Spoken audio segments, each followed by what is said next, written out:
another topic I want to touch on is strugglings in pregnancy. For me, it was very humbling. One of the most grounding and realistic experiences to be pregnant and to always adjust, to always in every trimester, to always adjust the food, to adjust the cravings, to adjust any physical, mental, or emotional struggles.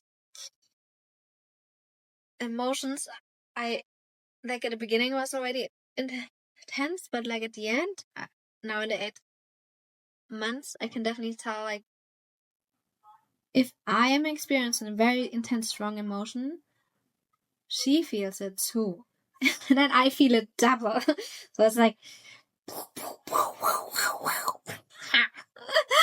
a lot. Super strong. And super powerful. And I had struggling with the lymphatic system, with energy level, money struggles,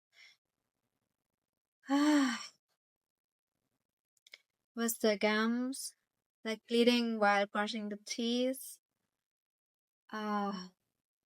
headache, heartburn. Oh my god, it's very humbling. Very humbling. Lower back pain, of course. There's might be some more. I might make an extra video somewhere and link it here. So please always just listen to your body, because I feel the beauty is to listen, to adjust, to see what do you need right now. And maybe to get more massages if it's possible.